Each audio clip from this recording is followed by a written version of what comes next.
당뇨 환자는 당분이 있는 먹으면 안 된다고 생각하시는 분들이 많은데요.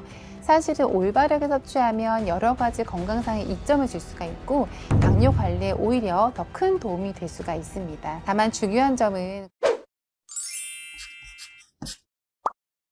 저는 여러분들의 가장 가까이에서 의료 정보를 주고 많은 질병들을 치료하는 가정의학과 전문의 이혜인입니다. 당뇨가 무서운 이유는 우리 몸의 모든 혈관을 망가뜨리기 때문입니다. 자칫 우리가 단순하게 혈당이 높아서 또는 혈당이 낮아서 문제가 된다고만 단순하게 생각을 할 수가 있는데, 당뇨는 우리 몸 모든 혈관에 합병증을 일으키는 것이 가장 무서운데요. 대표적으로 모세혈관들을 먼저 침범을 하기 때문에 망막병증이 생겨서 실명을 하거나, 그리고 신장에 굉장히 혈관이 많죠. 이 신장 기능이 떨어져서 나중에는 신부전이 와서 후석을 하거나 그런 문제가 생길 수가 있고요. 또 우리가 손끝이나 발끝은 혈액순환이 좋지 않고 이 말초 신경도 좋지 않을 수가 있는데, 당뇨 환자한테는 더욱더 그 기능이 떨어져서 상처를 입게 되면은 환부가 잘 아물지 않고 썩게 되는 경우가 있어요. 그런 경우에는 우리가 당뇨발 또 당뇨손이라고 해서 절단하는 경우가 생기기도 합니다. 그래서 심각하게는 이런 합병증이 생길 수 있고, 좀 더 장기적으로 봤을 때에는 심혈관 질환이나 뇌혈관 질환, 그래서 갑작스럽게 사망하는 그런 일들이 생길 수 있기 때문에 굉장히 무서운 질병이라고 할 수 있습니다. 우리가 보통 당뇨가 생기면 대표적으로 다음, 다식, 다뇨, 그리고 체중 감소가 나타난다고 얘기를 많이 하는데요. 하지만 이런 증상들은 당뇨가 이미 많이 진행된 후에야 나타나는 증상입니다. 평소에 주기적으로 건강검진을 받는 경우가 아니라면 이런 증상이 생긴 후에야 진단을 받고 이 병을 알게 되는 경우가 많기 때문에, 당뇨가 이미 진행된 상태로 몸이 버티지 못하고 증상이 발생했다면 많이 늦었다고 볼 수가 있습니다. 그런데 더 깜짝 놀랄 사실이 하나 더 있는데요. 제가 진료를 보다 보면요, 많은 환자분들이 약을 벌써 먹어야 되냐 이렇게 물어보는 경우가 많거든요. 이렇게 치료를 꺼려 하시면서 좀 더 나중에 약을 먹으려고 하시는 분들이 계신데요. 이 사실을 꼭 아셔야 돼요. 이게 뭐냐면 오늘 알게 된 나의 당뇨병은 오늘 처음 진단된 것이 아니라 이미 5년이나 지났다는 사실입니다. 그래서 우리는 주기적으로 건강검진을 하는 것이 중요하고요. 특히나 비만하거나 당뇨 가족력이 있다면 평소에 자가 혈당 측정기나 요즘 많이 알려진 연속 혈당 측정기로 본인의 혈당을 자주 체크해보고, 이 공복 혈당이 좀 높거나 혈당 스파이크가 보인다면 미리미리 병원에 방문해서 검사를 받는 것이 중요합니다.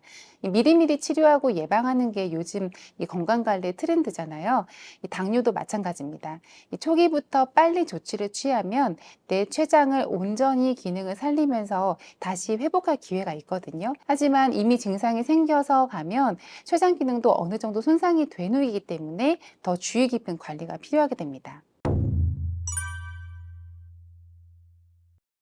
버섯은 제가 좋아하는 음식 중에 하나이면서 건강에도 굉장히 좋아서 소개를 해보려고 하는데요. 이 버섯은 칼로리가 아주 낮고 식이섬유가 풍부합니다. 그래서 포만감을 주면서도 혈당을 급격하게 올리지 않기 때문에 체중 관리와 혈당 조절에 굉장히 좋은 식품 중에 하나예요. 그리고 베타글루칸과 비타민 A가 함유되어 있어서 인슐린 감수성을 개선하고 항염, 항산화 효과로 인해서 이 당뇨병과 관련된 염증들을 줄이는데 도움을 준다고 알려져 있습니다. 또 버섯은 당질이 적고 식이섬유가 굉장히 많기 때문에 다른 음식과 함께 먹었을 때 음식물의 소화 흡수를 천천히 하게 하면서 혈당의 상승을 억제하는 작용을 해줍니다. 즉 췌장이 무리하게 일하지 않도록 하고 이 혈당이 효율적으로 에너지로 쓰이게 도와주는 거죠. 그러면 이제 많은 분들이 버섯 너무 많은데 뭘 먹어야 되나요? 라고 하실 수가 있겠죠. 종류는 사실은 크게 상관이 없이 다 좋기는 하지만 제가 꼽자면 그 중에 차가버섯은 이 폴리페놀 등의 성분이 풍부하고 또 강력한 항산화 그리고 항염증의 효과를 갖기 때문에 혈당 조절과 면역력 강화 효과도 굉장히 뛰어나서 추천드릴 수가 있겠습니다. 버섯을 좀 더 건강하게 먹는 방법이 있다면 첫 번째로는 기름에 볶아서 섭취하는 것이라고 할 수가 있겠습니다. 이유는 비타민 A, 즉 지용성 비타민이 풍부하기 때문에 기름이 있는 음식과 같이 먹으면 그 흡수율이 더 높기 때문이고요. 또 하나는 버섯을 즐긴다고 해도 너무 양념을 많이 한 버섯이라면 당류나 나트륨이 많이 섭취가 될 수가 있거든요. 그래서 간을 약하게 한 조리 방법으로 섭취를 하시면 조금 더 당뇨에 도움이 되게 섭취하실 수 있겠습니다. 해조류는 우리가 알긴산이라고 하는 식이섬유가 풍부하다고 알려져 있습니다. 그 성분뿐만이 아니라 항산화 성분과 미네랄이 굉장히 풍부해서 이 당뇨에 도움이 되는 식품인데요. 그 중에서도 저는 특히 김을 추천을 해드리겠습니다. 그 이유는 단백질의 함유량 때문인데요. 김 100g에 단백질이 35g이 들어있고 소고기 100g에는 단백질이 25g이 들어있다고 알려져 있습니다. 이 단백질은 혈당의 상승을 억제해주고 특히 아침에 먹은 단백질은 그날 하루의 혈당을 낮춰주는 작용을 합니다. 또 칼슘, 마그네슘, 인과 같은 미네랄, 그리고 비타민 A, B, E군 이런 미량 영양소도 굉장히 풍부해서 인슐린 감수성을 개선하는 데 굉장히 중요한 역할을 해주고요. 특히나 비타민 B12의 함량은 다른 음식들보다 월등하게 높아서 김을 많이 섭취하게 되면은 당뇨병성 신경병증이라고 하는 이 손발이 저릿하거나 찌릿찌릿한 증상을 완화하는 데도 도움을 줄 수가 있습니다. 단 주의점은 조미된 김은 나트륨 함량이 높고 또 밥을 많이 먹게 만들죠. 그래서 조미김보다는 마른 김을 살짝 구워서 들기름을 발라 먹는 것을 추천드립니다. 곤약은 구약 감자로 만든 묵 형태의 식품이죠. 주성분은 글루코만난이라고 하는 식이섬유고요. 그리고 칼로리가 거의 없습니다. 이 글루코만난은 물에 흡수하게 되면 부풀어 오르는 성질이 있어서 이 과식을 방지해주고 혈당이 급격하게 상승하는 것을 억제하는 데 도움을 줄 수가 있는데요. 이 콜레스테롤의 흡수도 방해를 해주기 때문에 당뇨와 흔히 동반되는 이 고지혈증의 발생을 예방하거나 관리하는 데에도 도움이 될 수가 있습니다. 그리고 곤약을 씹으면 좀 식감이 좋잖아요. 그래서 먹으면 이 씹는 즐거움과 함께 이 포만감을 동시에 주기 때문에 당뇨 환자분들이 배고플 때 좀 편하게 먹을 수 있는 간식이 될 수가 있습니다. 주의할 점은 곤약이 물을 흡수하면 많게는 10배에서 20배까지 불기 때문에 너무 과하게 섭취하면 소화불량 등을 일으킬 수가 있습니다. 그래서 너무 과하지 않게 적당하게 섭취하시는 것이 좋겠습니다. 요즘에 곤약밥이라고 하는 게 굉장히 많이 나와 있어요. 그러면 쌀의 섭취를 줄이고 곤약으로 포만감을 줄 수가 있어서 실제 내가 섭취하는 탄수화물의 양을 줄일 수 있는 좋은 방법이 되겠고요. 국 같은 것에 곤약을 넣어서 어떤 건더기 진 것들을 씹는 것을 조금 느끼고 싶다면 다른 건더기 대신 곤약을 넣어서 칼로리를 낮추고 식이섬유를 높이는 방법으로 섭취할 수도 있겠습니다. 당뇨에 좋다고 알려진 잡곡들이 정말 많기는 한데요. 그 중에서도 제가 녹두를 추천하는 이유는 단백질의 함량이 정말 풍부하고 탄수화물의 함량이 낮아서 혈당을 적게 올리는 효과가 있기 때문입니다. 당뇨 환자분들은 밥을 지을 때 녹두를 넉넉히 넣어서 먹거나 또는 녹두를 이용한 음식을 자주 섭취해 주시면 좋습니다. 당뇨 환자는 당분이 있는 과일을 먹으면 안 된다고 생각하시는 분들이 많은데요. 사실은 올바르게 섭취하면 여러 가지 건강상의 이점을 줄 수가 있고 당뇨 관리에 오히려 더 큰 도움이 될 수가 있습니다. 다만 중요한 점은 과일에도 당이 포함되어 있기 때문에 당뇨 환자가 과일을 건강하게 섭취하기 위해서는 몇 가지 원칙을 좀 지켜주시면 되거든요. 올바른 과일을 섭취하는 방법을 제가 알려드리자면은 혈당을 안정적으로 유지할 수 있도록 혈당 지수가 낮은 신선한 과일을 선택을 하고요. 또 과일의 영양소를 최대한 활용할 수 있도록 적정량으로 먹는 것이 중요합니다. 혈당 지수가 낮은 과일은 혈당을 천천히 올리기 때문에 당뇨 관리에 오히려 유리한 것들이 있거든요. 예를 들면 사과, 배, 오렌지, 그리고 체리, 자두, 키위와 같은 과일은 혈당 지수가 낮거나 중간 정도이기 때문에 좀 더 안정적으로 혈당 관리를 할 수 있게 도와줄 수가 있습니다. 반면에 여름철에 사실 되게 인기가 많은 수박, 그리고 파인애플처럼 혈당 지수가 높은 과일은 피하는 것이 좋고요. 그리고 만약에 먹어야 한다면 적은 양으로 제한하는 것이 좋습니다. 그리고 과일을 섭취할 때 단백질이나 건강한 지방을 함께 섭취하면은 혈당이 상승되는 걸 더 완화할 수가 있는데요. 예를 들면은 사과와 땅콩 버터를 함께 섭취하거나 딸기를 무가당의 요거트와 섭취하는 조합은 포만감을 더 높여주고 혈당을 안정적으로 유지하는 데 도움을 줄 수가 있습니다. 그렇지만 당뇨 환자가 과일을 먹는 방법 중에서 착즙 주스 형태로 마시는 것을 일반적으로 권장드리진 않습니다. 이 과일을 어떻게 착즙되는지에 따라서 대부분의 섬유질이 손실이 되는데요. 이 섬유질이 없게 되면은 과일의 당분이 굉장히 빠르게 흡수돼서 혈당이 급격하게 상승할 수가 있기 때문인데요. 즉 과일을 통째로 섭취할 때보다 과일 주스는 혈당을 급격하게 상승시켜서 이 당뇨 환자한테 혈당 조절을 더 어렵게 만들어서 위험할 수가 있습니다. 이 과일의 좋은 성분은 껍질에 집중되어 있기 때문에 갈거나 깎지 말고 껍질째 먹는 것을 추천드립니다. 우리 혈액에 수분이 많으면 혈액이 묽어지겠죠.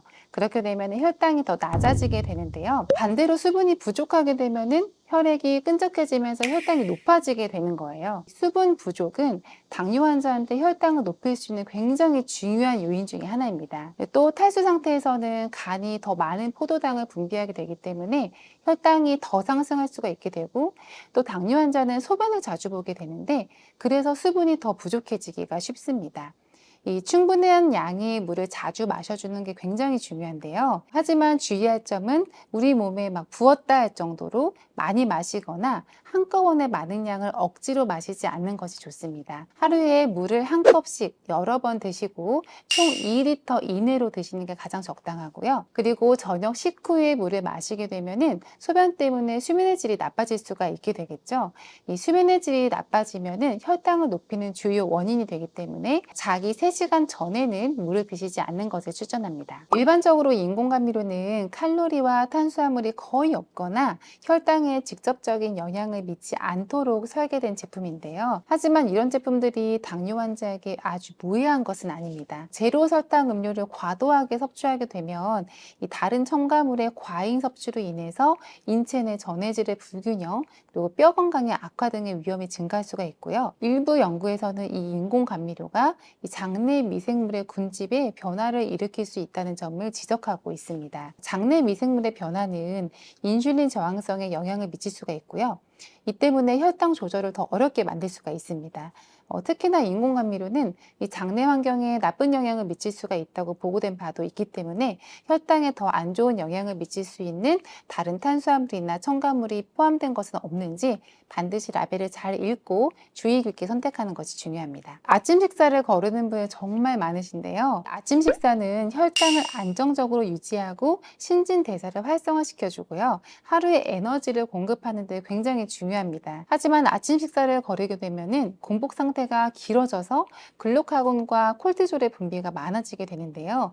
이 두 호르몬은 혈당을 높이는 작용을 하는 중요한 호르몬입니다. 두 호르몬이 계속 분비가 되게 되면 혈당을 낮추는 호르몬인 인슐린의 기능이 떨어지게 되면서 혈당이 급격하게 증가가 돼서 위험해질 수가 있는데요. 당뇨 환자에게는 영양적으로 균형 잡힌 아침 식사를 하는 것이 이 혈당 관리와 전반적인 건강 관리에 약물 치료만큼 중요하기 때문에 식사를 하시는 것을 권유드립니다. 당뇨 환자는 탄수화물과 단백질, 지방을 균형 있게 섭취하는 게 중요한데요. 특히 탄수화물은 혈당에 직접적으로 영향을 미치기 때문에 혈당 지수가 낮은 복합 탄수화물, 예를 들면 통곡물, 채소, 콩, 이런 식품들을 선택하는 것이 좋습니다. 살코기, 생선, 계란, 그리고 콩들과 같은 이런 단백질이 풍부한 식품과 그리고 건강한 지방, 예를 들면 올리브유, 견과류, 그리고 아보카도 같은 식품들은 혈당을 안정적으로 유지하면서도 포만감을 오래 지속시켜 줄 수가 있습니다. 그리고 당뇨 환자에게 가장 중요한 혈당을 예방하는 식사 순서가 있는데요. 이 거꾸로 식단이라고 혹시 들어보셨을까요? 먼저 섬유질과 같은 채소를 섭취하면 소화 속도가 느려지고 혈당의 급격한 상승을 억제할 수가 있습니다. 이 섬유질은 탄수화물의 흡수를 더 늦춰줘서 혈당 스파이크를 줄이는 데도 도움을 줄 수가 있는데요. 그리고 그 다음에 생선과 육류 등을 섭취를 하고 그 다음으로 밥이나 면, 즉 탄수화물을 섭취를 하게 되면은 혈당의 상승을 더 억제할 수가 있습니다. 탄수화물을 마지막에 섭취를 하면 이 섬유질과 단백질, 그리고 지방이 이미 소화 과정에서 그 혈당의 상승을 완화하는 역할을 하고 있기 때문에 이런 순서로 식사를 하게 되면 혈당 스파이크를 예방할 수가 있습니다. 당뇨 관리의 핵심은 꾸준한 혈당 조절과 균형 잡힌 식단입니다. 이 오늘 소개한 당뇨에 도움이 되는 음식과 섭취 방법을 일상에서 잘 활용하셔서 건강한 생활을 유지하시기를 바랍니다. 이 작은 변화는 굉장히 큰 차이를 만들거든요. 자신을 돌보는 이 시간이 더 나은 내일을 만드는 첫걸음이라 생각하시고 건강한 선택으로 당뇨를 잘 관리해서 활기찬 삶을 이어가시길 바랍니다.